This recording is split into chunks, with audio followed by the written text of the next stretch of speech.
me up way too much. But I do appreciate it. We'll see. I'll make sure that my feedback, I don't know, it'll be there one way or another. Please be nice to me. Please be nice to me. I am not well rested. Okay, guys. So my presentation today is on the effects of an observational conditioning by denial intervention on the acquisition of social learning cusps.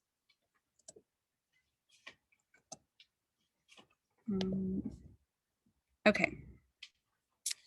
So Greer and Cohane's evolution of behavior, everyone in this course should be pretty familiar with kind of what that is, but it's the structured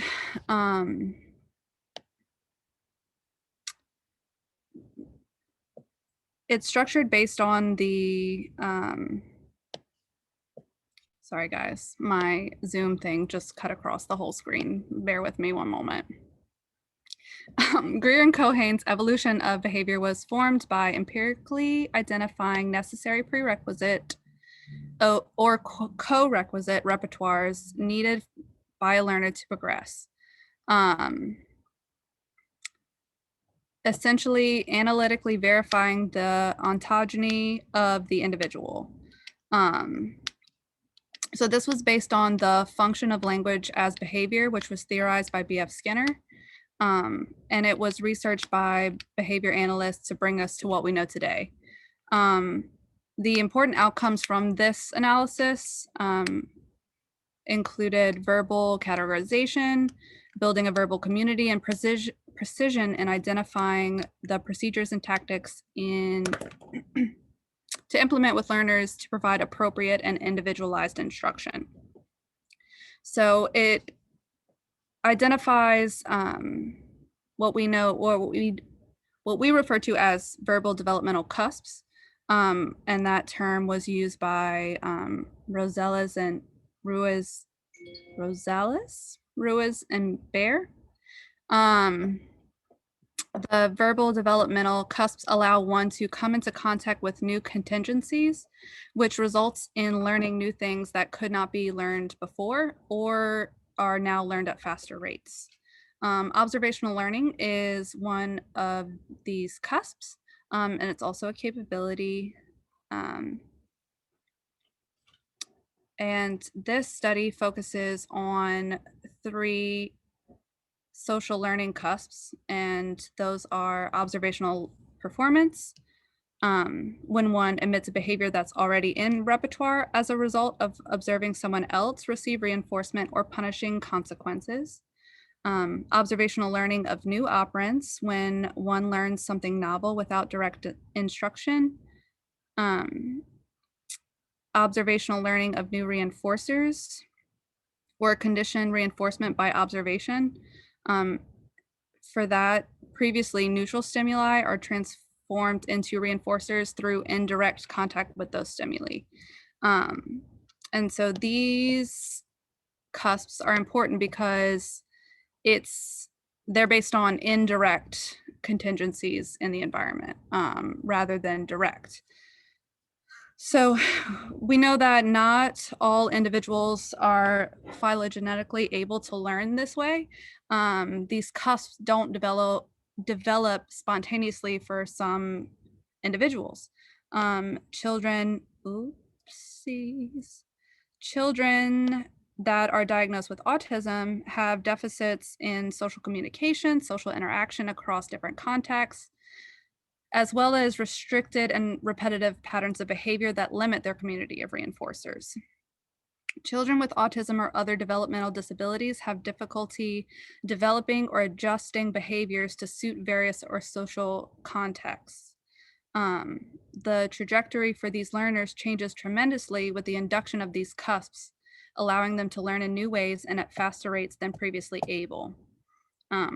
The prerequisites for these cusps and I'll get to that. Let me not jump ahead. For these cusps are still being investigated. The current study sought to investigate the motivating conditions for the induction of these social cusps and higher order operants through the implementation of an observational conditioning by denial intervention. So essentially, there's a lot we still have to learn about verbal behavior, and observational learning, and the different types of observational learning um, are a big area of interest for me with the learners that I work with, which are children diagnosed with autism. So going into the intervention, review of the literature for the intervention that I used, we know, or the research tells us that observational learning can be induced in a few different, or by a few different methods. For those who it's not, it doesn't just spontaneously occur. And the other ways to induce this cusp are still being researched. Um, so in 1991, Greer et al. Used peer-mediated procedures to induce swallowing and food acceptance in young children. This involved the participant observing a peer be reinforced for a task. And for both of the participants in that study, they ended up emitting the target behavior, which was swallowing, as a result of that intervention. But this study involved a primary or unconditioned reinforcer, which was food. So that was kind of a limitation, or an area for future research. Could other stimuli be conditioned that aren't primary reinforcers? And we get into like neutral stimuli, things that shouldn't really be a reinforcer, have no reason to be. Can those be conditioned to function as a reinforcer? Remind me to come back to that one at the end. Okay.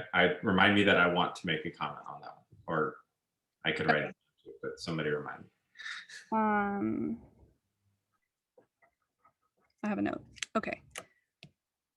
So in a dissertation by Gold in 2013, they did a functional analysis on the effect of an observational intervention using a peer yoke contingency game board. So the peer yoke contingency game board, so excited, I'm stuttering,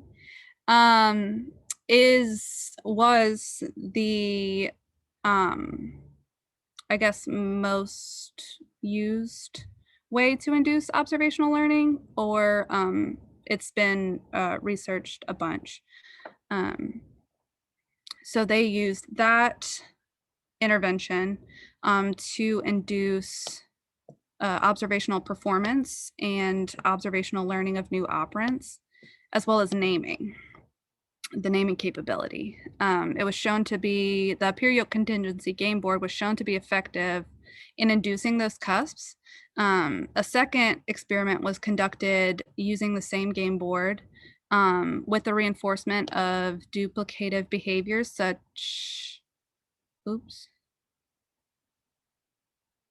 duplicative behaviors as the independent variable. So duplicated behaviors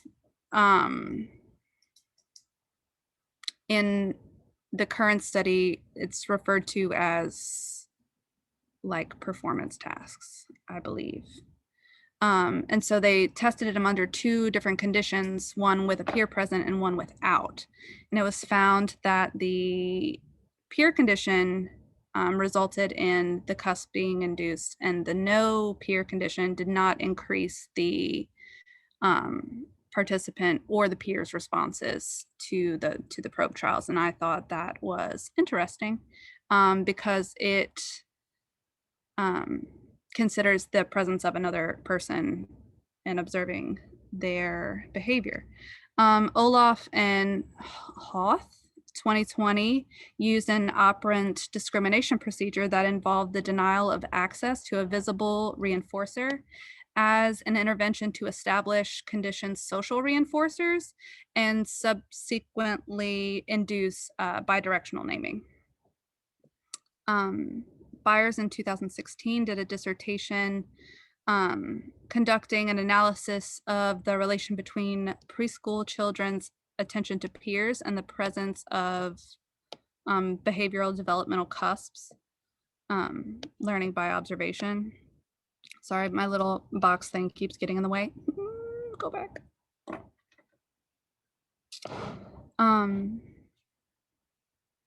So she also used the peer yoke contingency game board as an independent variable for a group study, and found that only participants with peer attention and repertoire, those that attended peers was one of their probes. Only the ones with that in repertoire, sorry, acquired all three of the observational learning cusps, or types of observational learning. And then she conducted a second experiment that she just repeatedly exposed the individuals to the probes. And then all of the learners eventually, the cusp were induced. Study conducted by Singer, Dudek, Greer, Singer, Dudek et al. Was an extension of prior research. Sir? Schmelzkopf. It doesn't roll off the tongue for everybody? No, it doesn't. The letters in that form like just don't make sense to me. So sorry. So in this study, experimenters sought to condition neutral stimuli, they use strings, as reinforcers, using an intervention in which participants observed peers receiving the stimuli for responding to tasks. And this study stuck out to me because it took place in a classroom that followed the CABAS model. And my setting is working towards CABAS accreditation, so that always sticks out to me. And the participants were students with disabilities, and I serve learners with autism, so that sticks out to me as well. Pre-post intervention design. Oh, that's not important for this discussion. So they were able to condition these neutral stimuli, these strings, as a result of seeing peers receive the strings. And this study, no, I'm not going, I kind of want to. It's not on the slide, but there's another study that they did with the guppies that they actually conditioned, I think it's female guppies to go after not brightly colored male guppies, which in nature they would select the brightly colored guppies, but they did a study like that. I thought that was really cool, and that's some of the inspiration behind the study I just discussed. And then that brings us to a recent study conducted by Lanter and Singer-Dudek in 2020 that tested the effects of observational conditioning by denial, OCDI, on the establishment of 3 observational learning cusps. The study included observational performance, observational learning of new operants, and observational learning of new reinforcers. And so following this intervention, previously neutral stimuli were conditioned as reinforcers, and the observational learning cusps were induced. And this was super relevant, super important because it showed that one intervention could induce 3 cusps at a time. And that is super important in regard to our study of verbal behavior, right? And these results were discussed regarding observational stimulus control and verbal development. And the study that I conducted is a modified replication of those procedures. Participants for the study ranged in age from 3 to 7 years old, had a diagnosis of autism spectrum disorder, and their repertoires were evaluated using a criterion referenced assessment, the LCAR. Had we actually done this study, I would have a table listing their repertoires. So they received behavior analytic services through an ABA clinic for 7 hours per day, 5 days a week. They had pre-verbal foundational cusps, emitted verbal operants in the forms of man's text interverbals, and were able to follow verbal directions given by an instructor with fluency. They were chosen for this study because they did not demonstrate the social learning cusps of observational learning, condition reinforcement by observation, or observational performance. For this study, some learners already had been bidirectional naming, and some did not. The setting was a clinic, and procedures took place across 2 clinic rooms, the playroom and the classroom, shown here. The playroom, rainbow room, was a smaller room with a child-sized table. This room was mostly used for probes, but some instruction was conducted there. The classroom is where most of the intervention took place. This room was set up with 3 rectangular tables, one for each of the children who attended the clinic, with room for social distancing. And then in that room as well, there's a shelf of toys that the children are able to trade in for using a token economy. Children were taught one-to-one with the registered line technician, or registered behavior technician. The teaching ratio in the setting was 1 patient to 1 technician to 1 supervisor BCBA. The clinic followed a CABAS model and was working toward accreditation. Class-wide tactics such as classroom rules, token economy, and least to most prompting were implemented in the setting. Independent variable and measures. Observational conditioning by denial intervention was used. This procedure included the presence of a peer confederate who received a neutral stimulus and a denial condition that denies the participant access to that stimuli. We recorded the number of verbal requests or mands. Examples would be, I want that, can I have some? Or physical attempts trying to grab the items as responses to the denial. And criterion for the intervention was at least 1 response to denial during the session across 2 consecutive sessions. The dependent variables and measures were observational performance, condition reinforcement through observation, observational learning, and bidirectional naming. Materials, data were collected on forms developed for the probes and intervention. Both paper and electronic copies were used. Data were graphed using an electronic graphing system. Neutral stimuli we used were paper clips. Toys and edibles preferred by the participants were used as reinforcers. These were selected based on preference assessments conducted prior to the start of the sessions. 3D animal toys and various sets of novel 2D stimuli were also used. Experimental design and sequence of procedures. The research design combines several design elements where the intervention is in an experiment nested within a larger delayed multiple probe design. The study consisted of 5 phases detailed in the table to the right.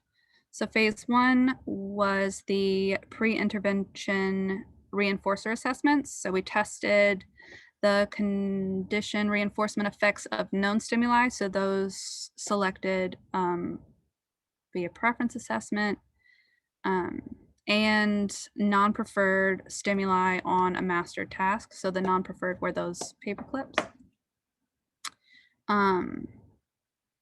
Tested, and we also tested that on 3 learning tasks. So the master tasks were things that were already in repertoire. So these are things that the kiddos know how to do. And then the learning tasks were novel tasks that they had to learn. Phase 2 were the pre-intervention probes, where we tested for OP, OL, OLR, and BEN. Phase 3 was the observational conditioning by denial intervention. Phase 4, we post-probe the reinforcer assessment again. And then phase 5, we tested for OPOL, OLR, and BEN. Dependent variable procedures. We tested the conditioned reinforcement effects of the known stimuli versus the non-preferred stimuli across the master tasks, performance tasks, and novel learning tasks. Do you want me to go into each of these, or for the sake of other people presenting? No, we're gonna have time. You're good. Okay, I don't want to. No, I appreciate it. I think it's good. I think it's really Okay, good. cool. And just tell me, Skip, if you don't need to hear it. I don't want to take up anybody's time. Okay, sorry. Observational performance probes. A participant and a peer were seated at a table where both were given plastic toys that appeared similar in structure but were different. So like a toy horse versus a toy cat. No prompts were given to the participant to facilitate their attending to the peer. They were just sat at the table.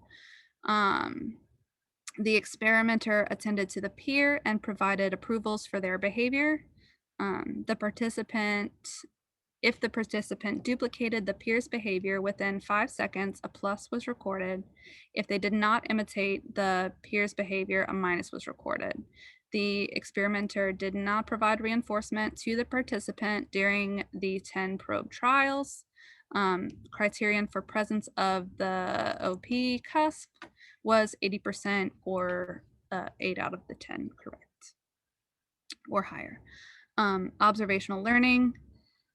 Probes were conducted by an experimenter sitting at a table with the participant and a peer. The children were shown 5 stimuli to ensure that they were novel to the learners.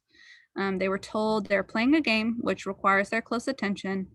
Targets were presented to the peer, for which correct responses were recorded with a plus and reinforced with social praise, while incorrect responses were recorded as a minus and a correction was given. So that's to the peer. Corrections, and this is, these are similar procedures to the peer yoke contingency game board. I'm not getting into that right now. Okay. Corrections modeled the correct response for the learners and provided an independent opportunity to respond.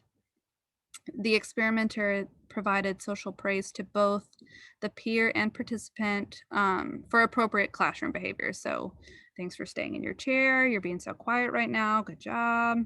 They also received tokens during this time for following the classroom rules. Opportunities to respond to the stimuli were presented to the participant following the trials with the peer.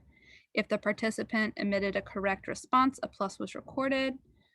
Incorrect responding was recorded as a minus. The participant did not receive praise or corrections for responding. This probe consisted of 20 trials, and criterion was also set at 80% for the presence of observational learning. The probes for observational learning of new reinforcers, OLR, were conducted at the table with the participant and a peer, with the experimenter reading a story. So during the story, an experimenter delivered neutral stimuli. The example given is pieces of tape, but these would be the paper clips, to the peer, allowing for 10 opportunities for the participant to emit responses to denial. If vocal or gestural commands were emitted by the participant, a plus was recorded. If no response occurred after 5 seconds, a minus was recorded. Criterion for the presence of the conditioned reinforcement by observation was 2 or greater responses to denial during one 10 opportunity probe session. Probes for testing bidirectional naming capability were also conducted for the participants. Following the identification of novel stimuli sets, the participants were exposed to novel texts.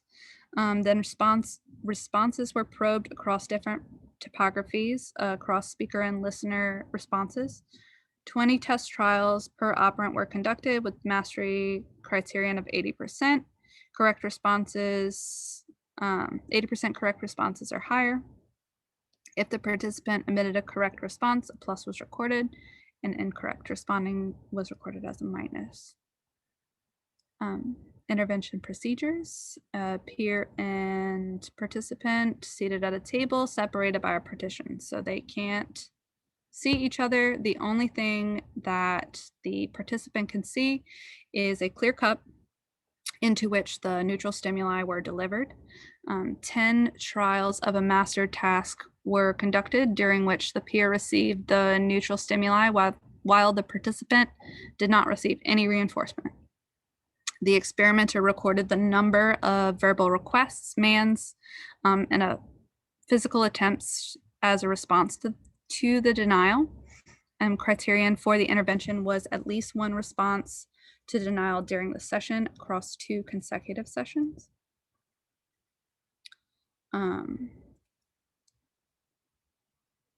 IOA, this part, I'm a nerd, so this is exciting for me. So we conducted inter-observer agreement and treatment integrity. We measured those using the teacher performance rate and accuracy, the TPRA. In our setting, we implemented a calibration process as part of our training procedures prior to the study. BCBA was calibrated to 100% accuracy across 2 consecutive observations by a CABAS master teacher. BCBA-D. Once calibrated, the BCBA then replicated procedures with an RLT to 100% accuracy across 2 consecutive observations. So everybody who is involved in the study is calibrated to run all of the components. In addition to the calibration, at least 30% of the probes and 20% of the intervention were recorded on a video and reviewed by a second observer. These would be my results and graphs if I had them.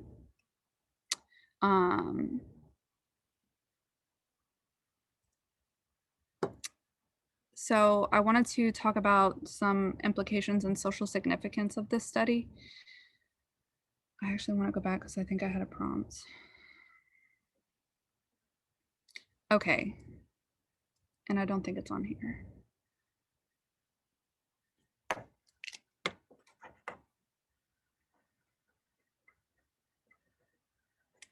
So some reasons why the study is socially significant is the potential benefits to the participants. They'll be developing cusps and capabilities that change the way they learn. It has the potential to expand their community of reinforcers, build on established repertoires, and provide access to new learning opportunities. The induction of these repertoires are paramount in transitioning to less restrictive services, which is always our goal, is to have the least restrictive services that we can. And being that I'm in a clinic setting, this would mean transitioning to potentially a classroom setting for some of our young learners.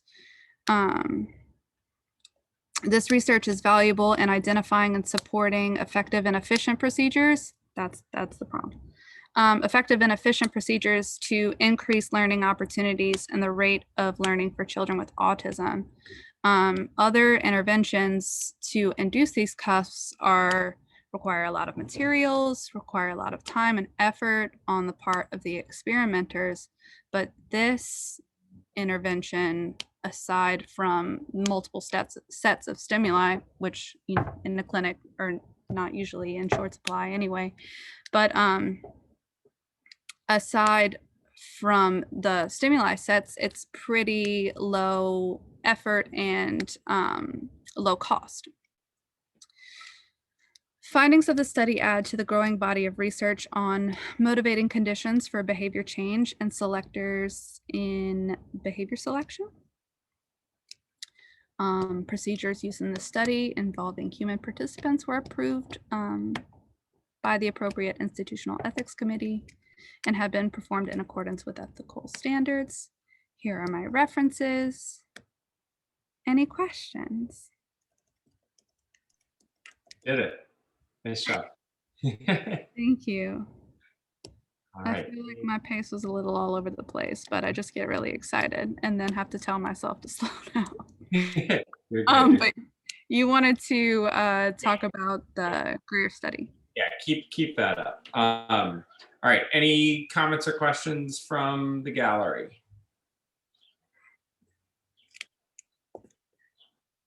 I don't have my chat pulled up. Hold on. No chats. No chats. Okay. All right.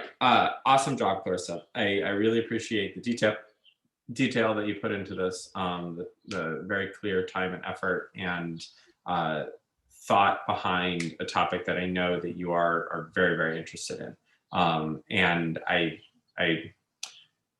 yeah, I'll leave it at that to start. The challenge with observational learning as a research topic, and I hope you saw this as you were doing your research and kind of formulating what you wanted your entire thought process behind this to be, or one of the challenges I would say with observational learning research is, as a phenomenon, there are two things. There are many things that it is, but there are two things that stick out to me. One, it's pretty easy to conceptualize and understand. We see observational learning. We get it when we talk about observational learning performance versus new learning targets versus condition reinforcers. Like, we can imagine that very, very easily. But as a result, it can be very, very, I don't know if as a result, but maybe in spite of that, it can be very challenging to actually pinpoint some of the controlling variables, whether it be dependent or results of independent being dependent, and dependent as they relate to independent variables. And what you see, and I think that the research, the small amount of research that you picked for relative to the grand scheme of all of the observational learning research that's out there, it's kind of all over the place.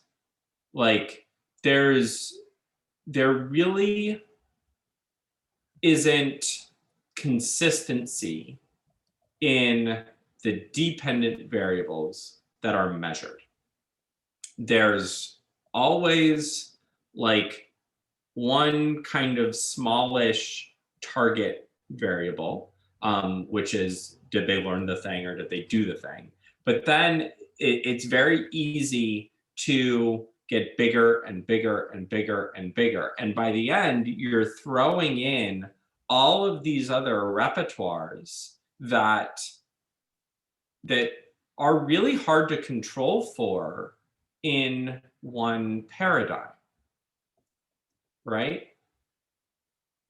When you see naming, when you see what else have we seen? I've seen like social learning cusp. I've seen audience control. We talk about conditioning reinforcers all the time. We talk about the new opera. Like, so there's all of these things around it. And the study where you had one observational intervention that induced all three of the observational learning cusps as we look at them, I think speaks exactly to the problem with observational learning research. And that to me is that at its core, any operant should be able to be acquired through observation. So if the behaviors associated with a cusp are viewed as an operant, with observational learning, if the operant is observed, there's no reason why it should be excluded from what can be acquired through observation. From a research perspective, that gets very, very challenging because any dependent variable could potentially be added and learned through observation, so long as the cusp is there.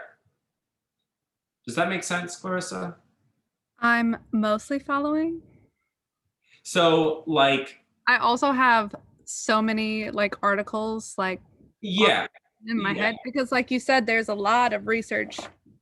A lot of research. Like I found 3 more articles last night and like dissertations that I was like, oh, it's too late. Let's calm down. Just do your thing. right, right. But And I think the key word there that you just used was dissertations, right?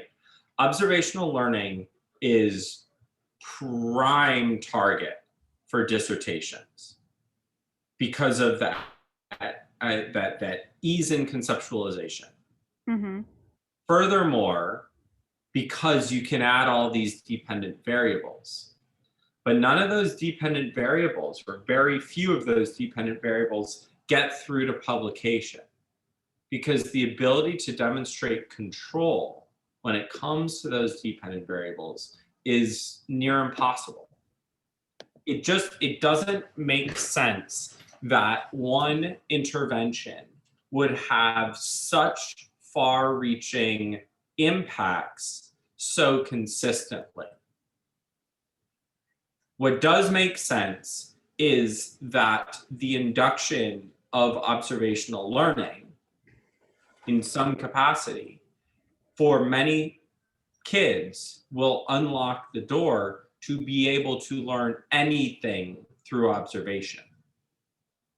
So there's a difference between the scope of observational learning and what it can do versus the direct effects of an observational learning intervention on those other behaviors. Can you Say that again. repeat? So I have the difference Oh yeah, between I see you kind of like you know that the wheels turning. I'm taking notes over here. let So me the let me difference between the scope and what it can do versus yes. I'm I all right. thought I You guys there? You can see my whiteboard? yeah, I just thought I hit the space bar and I was like I just shut down Zoom, but I No, didn't. we're good. Okay. So here is the problem with observational learning. So we oftentimes in these studies, particularly these dissertations, see this. Not this. Wait, come on. Oh, I'm frozen now.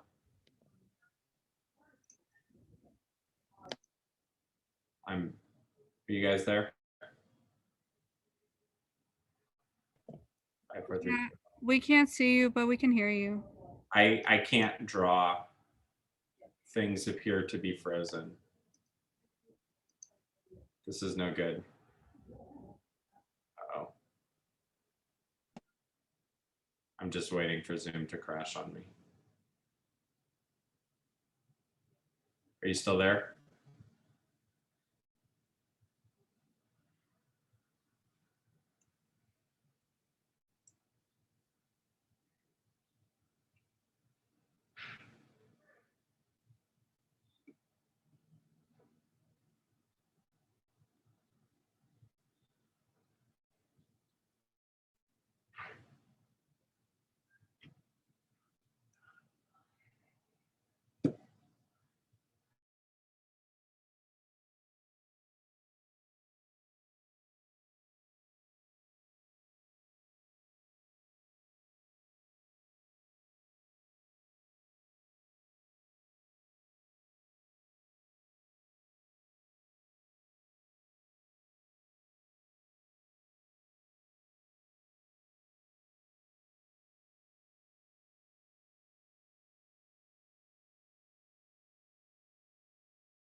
All right, you guys there?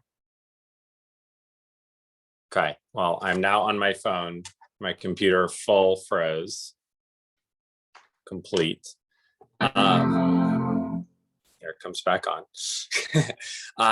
So I do not have the whiteboard to draw anymore, but as soon as it comes back on, I will. So here I'll try and explain it. So oftentimes what we have is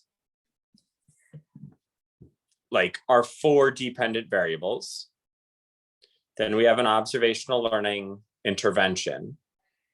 And then we have our 4 dependent variables. Okay. So far, so good. All right. All I can see is Clarissa. So now I can see everybody else. All right, great. And what that ends up looking like is all of those 4 dependent variables. Okay, sounds good, sir. All of those dependent variables are an effect of the observational learning intervention.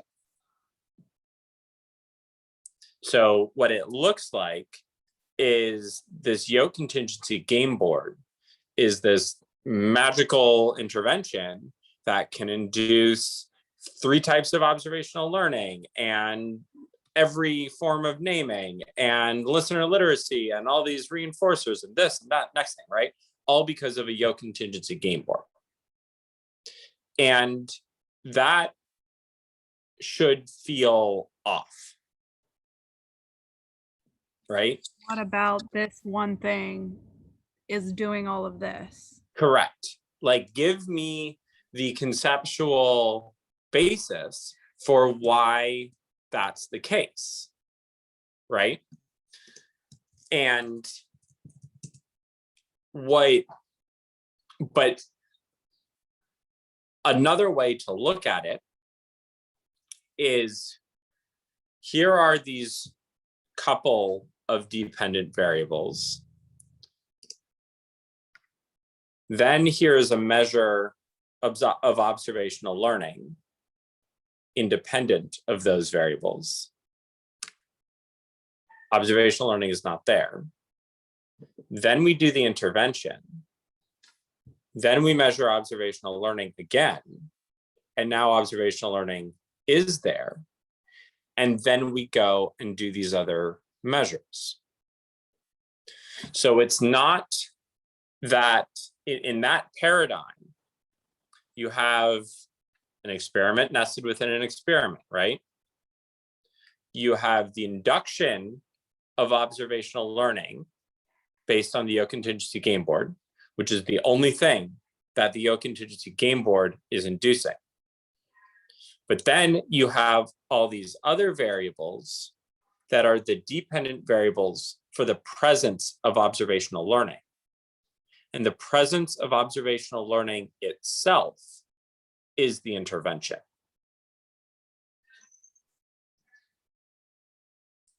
Do you see that? Does that make sense?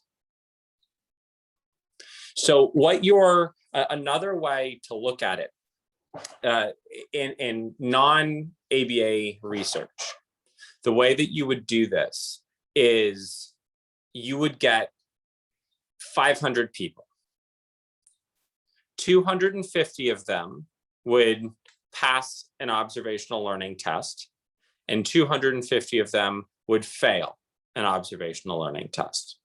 And through that, you would say that half of these participants have observational learning and half of them don't. And then you would measure all these other behaviors. And from that, you would be able to see, okay, in the no observational learning group, they can't do this. And in the observational learning group, they can't do it either. So this variable is not correlated with observational learning. But this other variable, those in the observational learning group can do it, and those in the non-observational learning group can't. So this variable is highly correlated with the presence or absence of observational learning. All right. So from that, we're saying it has nothing to do with the intervention of the yield contingency game board. What these other variables have an impact on or are impacted by is the presence or absence of observational learning in and of itself. So this is, are you familiar with the, probably, the Byers dissertation? Yes. So kind of like what she did with the peer observation, like that's what she took a group of like 21, if that number's right, I get a gold star. Like 21 kids, looked at all of them, and then found out that the one variable that determined whether or not these cusps were induced was the peer observation. Is that kind of like what you're getting at? Or yeah, am I... yeah. So what that's looking for, what group, and then did like replicated or did a second experiment, but that is. So what's slightly different about that is that's what I'm talking about, but on a smaller level, which is even better, right? So she's saying that the peer isolates the peer, and the Schmeltzkopf study did this as well, right? Isolated the peer as the critical variable, right? Mm-hmm. So what the bigger picture, kind of what I'm talking about, is observational learning becomes the critical variable, not the game board. Does that make sense? No. Kind of, I'm also scrolling because I'm trying to find another answer. It's challenging because it honestly, it would be just like naming, right? There are a million different things that you can do once you have naming. Those things happening don't happen as a result of MEI. They happen as a result of having naming. How you get to naming doesn't matter. There are 10 interventions that you could use to potentially get naming at different times for different kids, for different ages. What matters is, do you have it? Once you have it, you learn faster, you learn new things, you contact new reinforcement, blah, blah, blah, all over the place, right?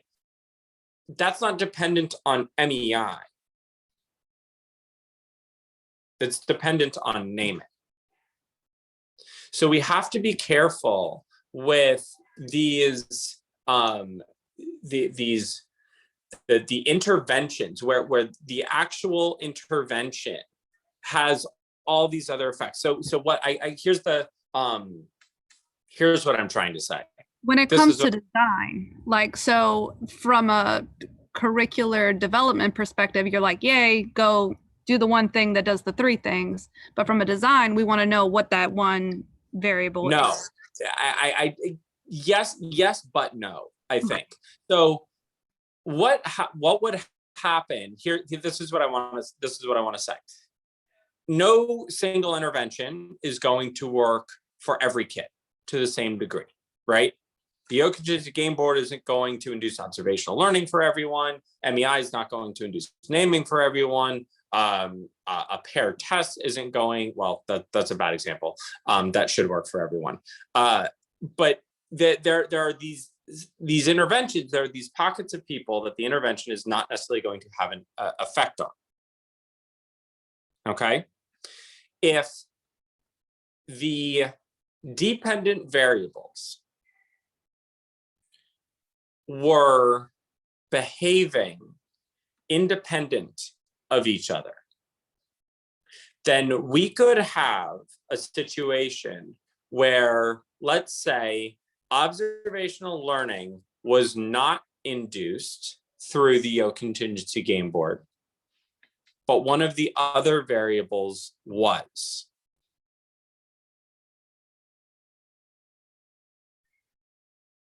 Do you see that? That is never the argument. The argument is we induced observational learning and look at all these other things. But there would be examples of we didn't induce observational learning because it doesn't work for everyone. But independent of that, we did induce something else. And that's not the case. What I'm getting at, the point of all of this is that when you read dissertations in particular, be very, very careful of thinking, of looking at the outside effects. Narrow your replications, your research interests down to what's the intervention, what's the primary effect? Can I replicate that? Once you do that, then you do the next thing. Once you do that, then you do the next thing, so on and so forth. And observational learning has and people who have studied observational learning have a very nasty habit of throwing it all into the melting pot. And it makes the research intriguing, but messy. And going to be harder and harder and harder and harder to replicate.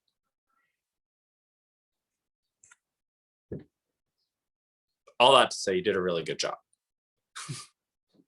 You unpacked a lot of things, and I would challenge you to keep working on this.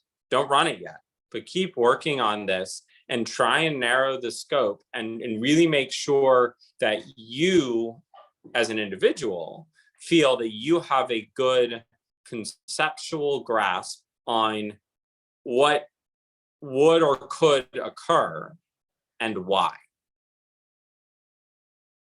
And I want it when you get to the point where you're ready to run the study, you shouldn't be surprised by the outcome, because from point A through the intervention to point B makes perfect conceptual sense. All right. Cool. I didn't even get to what I was going to say about that Greer study. No, Dr. Greer used to always talk about that study. And when you spoke about the confound being or a confound being that food is an unconditioned reinforcer, two things. One, this kid that, if I remember the story correctly, was on a feeding tube because, because food was very much not a conditioned reinforcer. He had he was born unable to swallow, like he had reflux or some, I don't remember Yeah. the exact diagnosis, so sorry. But like wasn't able to swallow at birth. Yeah. So with that, the behavior, that was an observational performance study. That was not a condition reinforcement study, if I remember correctly. The behavior that was being imitated was swallowing, right? So that Yeah, they measured like intake via the feeding tube and swallowing, but the swallowing was obviously the more preferred behavior. And then right, once it started, I mean, because there were that was the behavior that was observed. And right. if I remember right, it was his sister, the kid's sister, who was the Confederate there. So that was really interesting. Second, just fun thought with the guppy thing. They didn't actually contrive less mating with less bright males. They tinted the glass so that the male that they observed the males, the whoever it was, males, females, can't remember, as less bright. And I thought that was a very cool way to control for that in that study. Anyway, I think that observational learning as a whole, we as a field have jumped really far ahead in looking at observational learning from an applied perspective.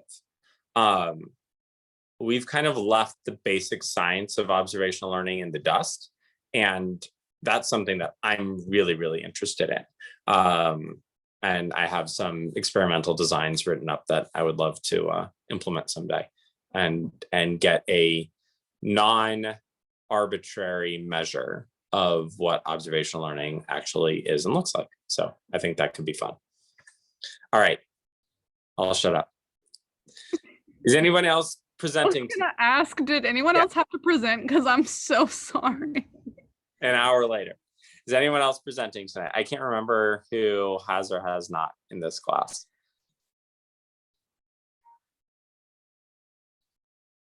You ready to go? Yeah. Are you talking to me? Because I just I typed am. in the chat. Sure. Okay. Yeah. I can try to Okay. get it done. Let me see. Let's see. Can you share your screen? Yeah, My I'll computer- try. I always have trouble with this, but I'll give it a try. My computer is just about back online. Is it showing Yeah. PowerPoint? It sure Is is. it showing the whole Yes, it screen is. for it? Okay. Okay, so All right, hang on 1 second. 1 second. okay.